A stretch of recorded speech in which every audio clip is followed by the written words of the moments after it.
Claudia,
I don't know if you can hear me, but I cannot hear you. And so if Can you guys hear me now? I can. Man, okay, now we gotta try that one again. Good Yeah, evening, everybody. just playing, everyone, just playing. Right? Listen, we are so excited to be with all of you tonight, and we are launching our Women's History Month Spotlight. And so, Yolanda, what gave you this idea? Why are you wanting to spotlight women who are serving and leading across Howard County government? Thank you, Claudia. And so the idea was to spotlight women. So, of course, everyone knows March is Women's History Month. And so we, quite often hear about, people that don't touch Howard County. They make globally, we know them globally, but we wanted to make sure to spotlight the people that are right here in county government, right here doing things in our community. And that, they're doing things to serve, they're making a difference, they're changing how Howard County looks, and they're dedicated. And so we wanted to make sure that they had the platform, or that we had the platform in order to showcase them and thank them. And so that was part of, the purpose of where we are today, part of our honoring women this month. Awesome. So who do we have tonight? So today, drum roll, today we have several of the women from the Human Rights Commission, and I'm actually going to let them introduce themselves. But we have 5 of our women leaders from the Human Rights Commission that are joining us. So if we can bring them on, that would be great. So there we have Linda, Joan, there's Tiffany, Bianca. All righty. Thank you. Thank you, ladies, for joining us this evening. I told the audience that I was going to let you introduce yourselves. And if you can just tell us your name and maybe how long you've been on the commission thus far. And I'm going to start with Linda, because Linda, you are who is front and center in my camera. So Linda, I'm going to throw it to you. All right. Well, good evening, everybody. It's such a pleasure to be here, and thank you for inviting us and inviting me. My name is Linda Earl, and I am a commission member for the Howard County Human Rights Commission and former vice chair of the commission. And I think I've served on the commission for maybe at least 2 years now. I think it's 2 years. I think so now. How time flies. Joan. My name is Joan Hash. I've been on the commission. This is my second term. And so I have been on the commission for going on 5 years. All righty. Thank you. And Bianca. Hi, good evening. It's good to be here. My name is Bianca Chen. This is my second terms on the commission, and I like to help everybody, and it's good to be here. Thank you. Thank you. And last but not least, Tiffany. Hello, everyone. Thank you for having us. Tiffany Relaford, and I have been on the commission for, I think, a year. All righty. Thank you, Tiffany. We're glad to have you. Joan, I'm just going to punt it to you very quickly, and I'm not sure if it was you or if it was Linda that was just going to share very quickly with those who may be watching what the Human Rights Commission is, and if you can give us the elevator speech, the very quick and condensed version. We are a commission appointed by the county executive. We are charged with addressing issues of equality, human rights, and equity for those who either live in the county or work in the county or are associated in some way with that charge. And we are composed of 11 commissioners plus a student commissioner, so that makes 12. And we also, and of course, we will encourage anyone who believes they have a problem. We are a group that people who have had complaints and perhaps want to appeal the findings from the Office of Human Rights, they can come to this commission, they can appeal to this commission. We are really here to let people know that we are a commission that wants to hear from you if you really think that you have an issue with human rights, equity, and equality. But we also, in the community, we believe in outreach, and we have a very solid outreach program where we try to go into various communities so that you know what we do, and we love to engage in various ways and celebrate all cultures, all races, and all types of citizens. So we are here for the citizens of Howard County. Thank you, Joan. I appreciate that. And before we jump into kind of some questions we had for you, and I'm going to let Claudia take the first question and ask in the first question. But before we do that, I just wanted to say on behalf of the Office of Human Rights, County Executive Ball, and as well as Howard County community, we thank you all for everything that you do, for your commitment that you have to the county. You meet on a monthly basis, in addition to all the other things that Joan mentioned, which takes time. And each of these commissioners are volunteers. And so they don't get paid for their time. And so they have to be committed. They have to have a spirit of service in order to serve on the Human Rights Commission. And so we thank you. And part of today's interview was just to kind of salute you and thank you. And so, Claudia, I'm going to let you take the first question. Sure. And whoever you're going to ask it to. So back to you, Claudia. Sure. Linda, I would love to start with you as a leading woman on the Human Rights Commission. What does Women's History Month mean to you? Well, do you hear an echo? I just want to make sure. Not now. I don't, but I hear you pretty good. So you can hear me? Yes. Okay. Yes.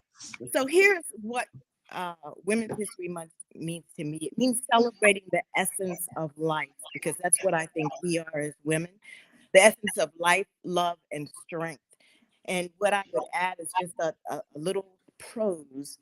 There's nothing like a woman to put your mind at ease. She'll rectify the difficult and make it seem a breeze.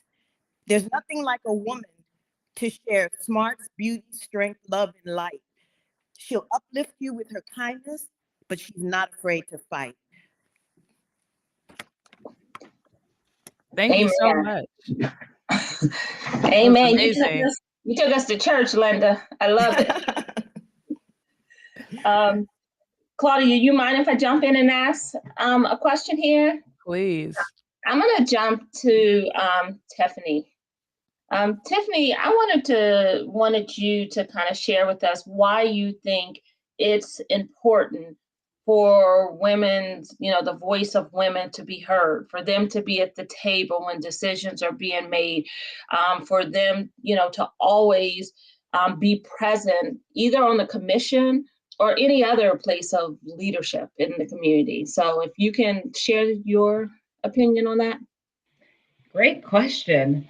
Thanks for that. So I think for me personally, when people talk about often diversity, equity, and inclusion, I think a lot of people group that into one thing, but don't necessarily understand what it all means. And so you can have diversity, but without inclusion, you're missing all of those factors. And so inclusion to me is exactly what you said, women, minorities having a seat at the table, being the decision makers, being in the leadership positions, because otherwise you have individuals that may be on the lower ranks, but they can't aspire to anything higher because they don't see anyone else who is at the table making decisions or who is part of leading a charge that looks like them. And I think that sends a message that there is no room for growth for me here, or there is no potential for me to go above and beyond.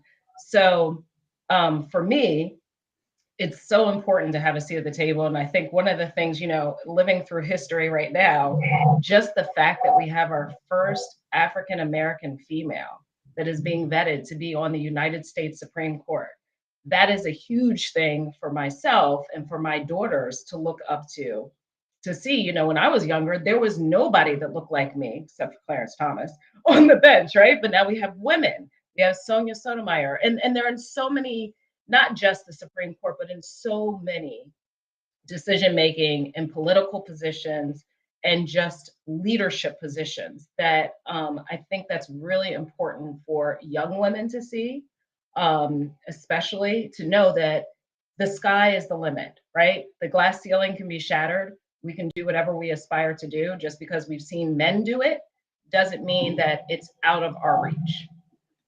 Thank you, Tiffany, for that. And you just secured you a spot on a panel that the office will do sometime in the future. So congratulations on that.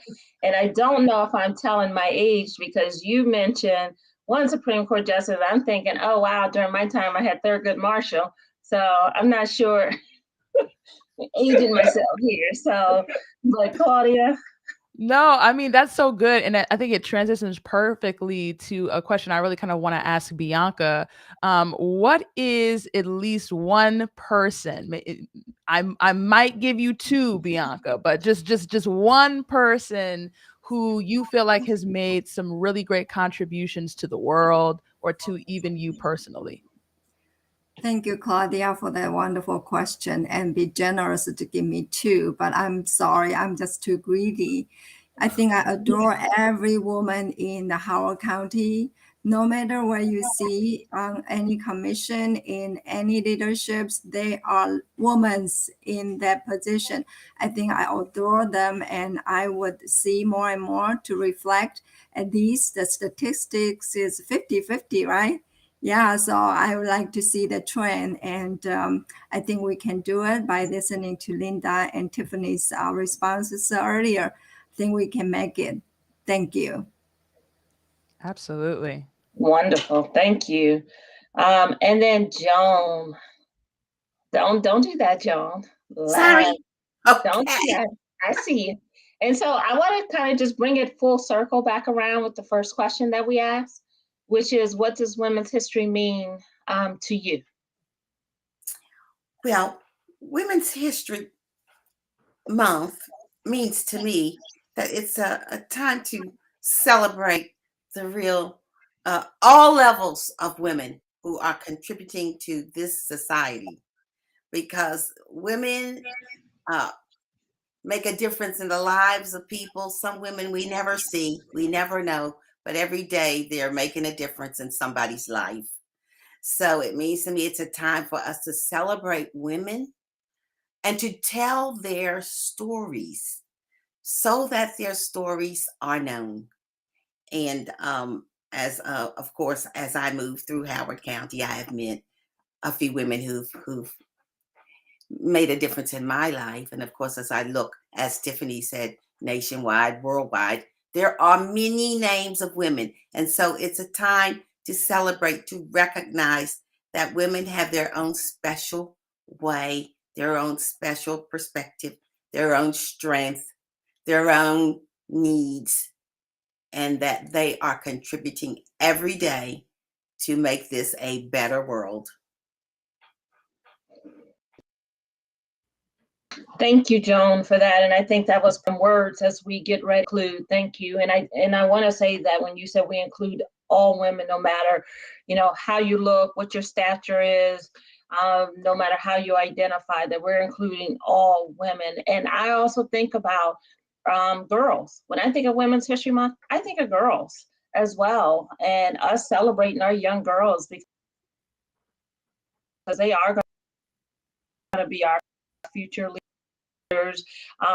Honestly, some of our girls now with social media, and we get to see